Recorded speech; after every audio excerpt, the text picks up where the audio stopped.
Okay, Bible study time. Since I missed my Bible study last Thursday, I was possibly going to do a Protestant Catholic Bible study on the recommendation of St. Joseph's Parish. And I was going to do this in place of joining up with the music ministry at St. Joseph's for September, even though I am still invited to join up with the music ministry in September. But I had a dream that I was challenged to question my own inclinations to defend my ego on music ministry, wherein I had suffered a direct put down from my former pastor. And it seemed as though in the dream it was recommended that I study further rather than violate my conscience by defending my ego, since the ITCCS and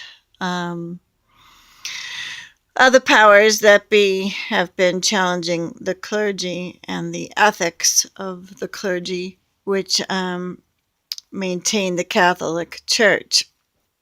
Now, some of the reason that I would choose to sing for St. Joseph's Parish instead of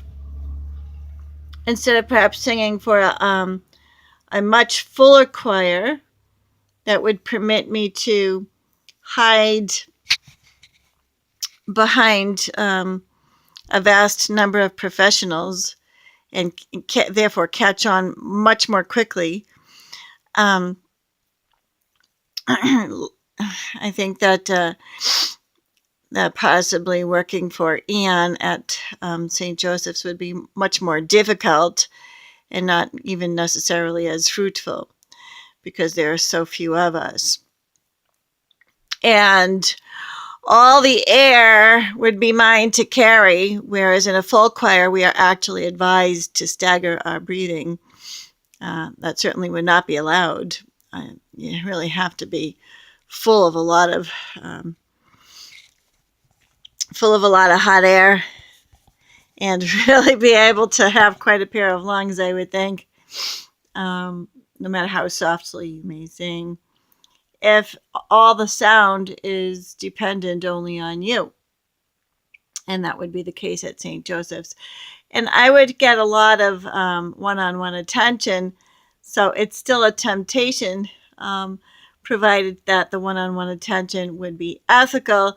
The other thing is that I'm less likely to suffer identity disturbance in that I would not be getting blamed for other people's mistakes nearly as often in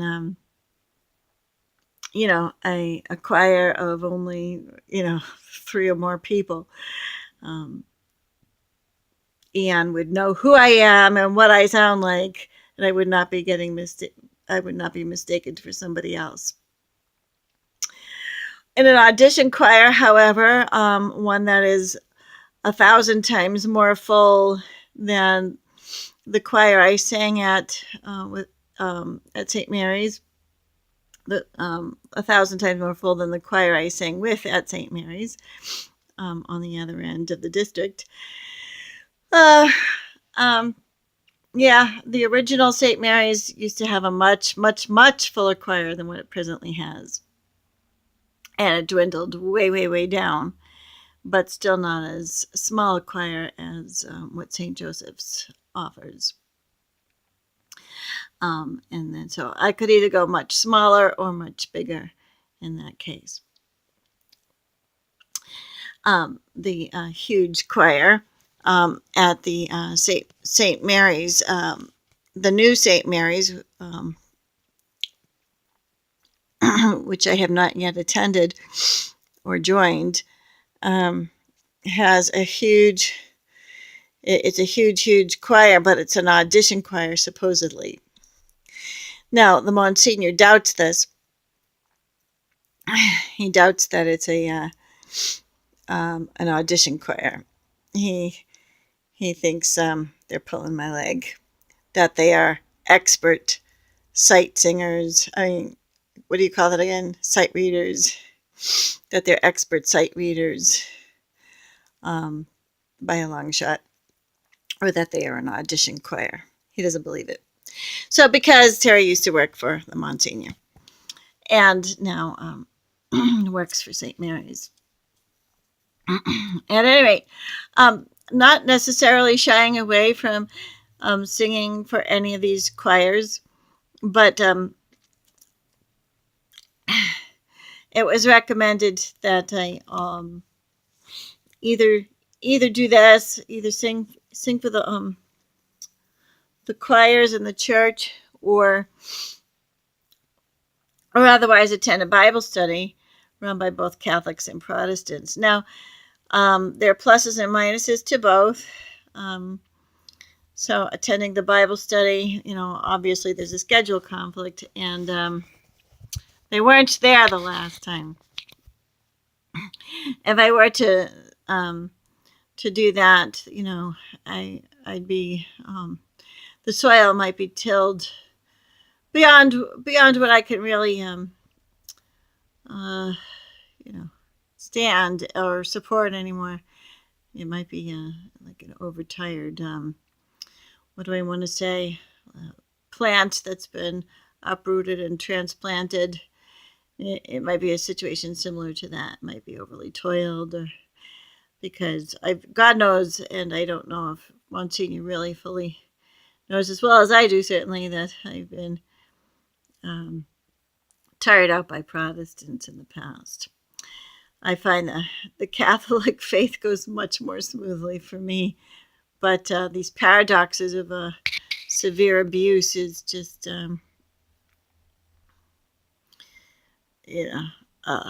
shocking, to say the least, that it seems to be rooted in the Catholic Church, among the Catholic clergy, perhaps even more than the Protestants and other institutions. And so that's like the main reason I wanted to even consider the possibility of letting the Protestants tire me out some more with their Bible interpretations.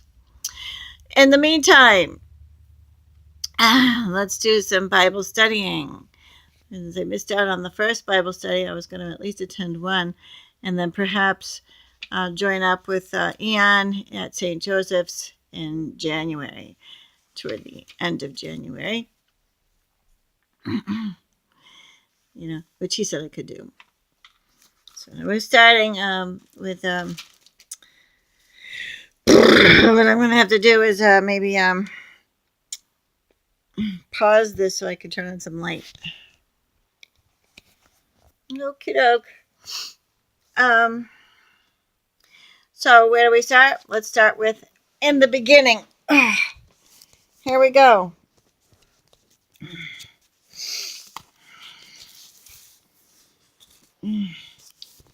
Well, let me show you the cover of this Bible first.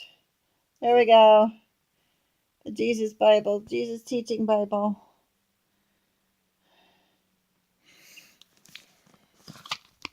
That's probably what appeared to me. I always had like dreams of Jesus last night, and I was trying to remember what some of the dreams were. They were all these dreams of Jesus kept coming to me, and I was trying to remember what some of them were. I remembered a few of them. One of which Jesus Christ was swinging off of a rope and into the lake of water, and he said, I was a human being, or he may have said, I am a human being. And I enjoyed my life fully. And he was concerned about how often I'm sitting on this chair. Anyways, and then I think the picture I just showed just now may have been another one. So, which is the cover of a Bible, in which case he's probably encouraging Bible study. All right, in the beginning, God created the heavens and the earth. Now the earth was formless and empty. Darkness was over the surface of the deep, and the Spirit of God was hovering over the waters. And God said, "Let there be light." And there was light. God saw that the light was good, and he separated the light from the darkness. God called the light day, and the darkness he called night. And there was evening, and there was morning the first day. And God said, "Let there be an expanse between the waters, to separate water from water." So God made the expanse and separated the water under the expanse from the water above it. And it was so. God called the expanse sky. And there was evening, and there was morning the second day. And God said, "Let the water under the sky be gathered to one place, and let dry ground appear." And it was so. God called the dry ground land, and the gathered waters he called seas. And God saw that it was good. Then God said, "Let the land produce vegetation, seed-bearing plants, and trees on the land that bear fruit with seed in it, according to their various kinds." And it was so. The land produced vegetation, plants bearing seed according to their kinds, and trees bearing fruit with seed in it, according to their kinds. And God saw that it was good. And there was evening, and there was morning the third day. The Jesus focus. That's the Jesus focus on the bottom of the page. That's how we interpret every single chapter of Scripture, I think, from this Bible version. And then they give you the interpretation to look forward to Jesus in the Old Testament as well as in the New. So let's read it. The Jesus focus, always existing. The New Testament shows us clearly that Jesus has always existed as God the Son, the second person of the Trinity. John 1:1-2 says, "In the beginning was the Word, and the Word was with God, and the Word was God. He was with God in the beginning, even before our Lord was born to a young woman named Mary, as Jesus of Nazareth. He existed and was one with God." Genesis 1:1-2. Jesus showed us who God is because he is the image of the invisible God. The Bible also tells us that he is over all creation, before all things, and the exact representation of God the Father. Colossians 1:13-19. Jesus is God, showing us the identity of the Father both now and in the past. John 1:18,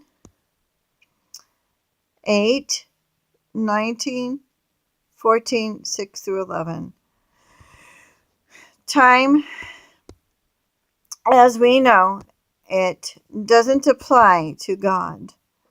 He has always existed, he is now, and he will always be alive. Hebrews 1:2 and chapter 13, verse 8.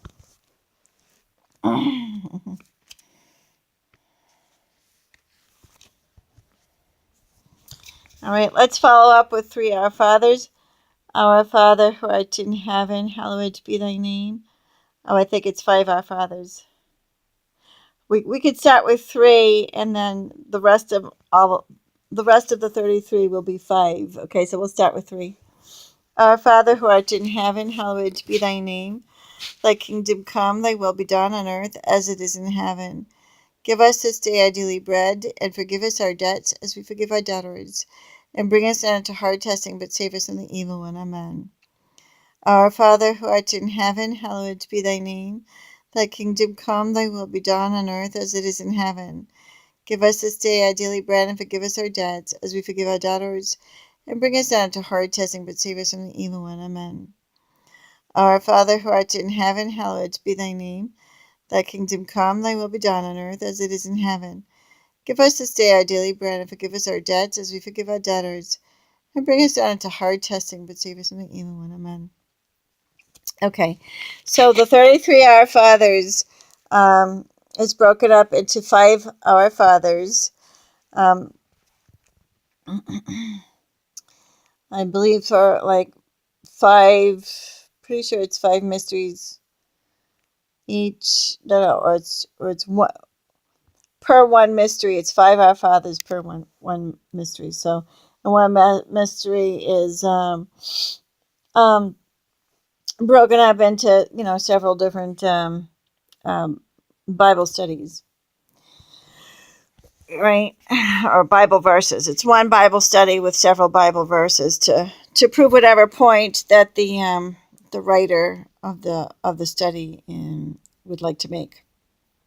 You can compile. Um, I'm sure that these. I have seen that these studies have been made. I forfeited one of mine and gave it to a friend, but they're often recited during Lent.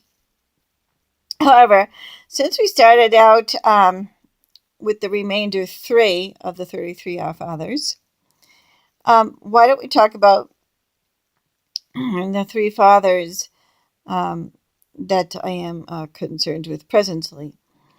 And one of them being Pope Francis, and that is that despite the fact that he is being pressured to resign, um, instead of being disrespectful um, because of the pressure that he is under, or and for perhaps for good reason, I wrote and asked him to at this time renew the consecration of Russia to the Immaculate Heart of Mary by gathering the bishops from throughout the world and making their consecration together cruelty-free. So choosing a cruelty-free consecration of Russia to the Immaculate Heart of Mary. This means an unadulterated version of Catholic faith and understanding to be reacquired for this consecration. Banishing anything that has been added on to the gospel of Jesus Christ um, since December 25th, 1967. Banishing anything from that date onward. Therefore, the traditional Catholic faith is reacquired, and their consecration of Russia to the Immaculate Heart of Mary is cruelty-free. This is as respectful as I can be. Now, the other thing is that the Josephs in my life, I always thought of Father Mark as a Saint Joseph because he comes from Saint Joseph's parish and was good with the youth and that was his favorite job. And he was transferred to St. Mary's, hating to leave St. Joseph's Parish, and um, confessed recently that he doesn't like his job as a pastor, but I thought he does a wonderful job as a pastor until recently when, with his interpersonal skills, he denounced me as a singer. I nevertheless, have always heard about him being kind of, stubborn and strict and, kind of kicking in his heels and setting his ways and not listening to negotiations and being inflexible with his staff. But you can't fire everybody, right? And so, yeah, I've always heard about that, but I never experienced it until recently. And so what I experienced from Father Mark was another Saint Joseph or even Jesus um, at the altar, which is the office of Jesus Christ. The priest is in persona Christi, and that was my experience of him, and therefore, but I thought of Saint Joseph because he was the young Saint Joseph that was transferred from uh, Saint Joseph's Parish, where he was good with the youth, and he came highly recommended by somebody I knew, anyways, whose mother I used to assist. His elderly mother I used to assist, and then he was very fond of the young Saint Joseph who helped care for his children. And so, but he was transferred from that job to becoming our pastor at St. Mary's, where I had pre-existed there at St. Mary's before Father Mark. And anyways, so I don't use last names. I'm careful not to do that. Then on the Monsignor at St. Joseph's now used to be a resident of St. Mary's before he took over St. Joseph's. And Father Mark also had been under the Monsignor's charge at the time that the Monsignor took over St. Joseph's. Father Mark was a resident of St. Joseph's with him and was under his charge before Father Mark was transferred over to St. Mary's. So it's interesting. We have a St. Joseph's Parish right in between two St. Mary's parishes, and that both St. Mary's parishes have contributed to St. Joseph's and vice versa. And so also what I find interesting is that we have the young, I call him the young St. Joseph, even though he's starting to feel his age, at St. Mary's, and the Monsignor that I'm working with now, after 12 years with the young St. Joseph, I am now working with the elderly St. Joseph. So I find that the elderly St. Joseph has been a solace to me, and it's probably most appropriate to discontinue this choir loft love triangle from afar. That could be part of what's going on. It's supposed to admit things like that. And so now we're working with the elderly St. Joseph, and he is very much a solace to me.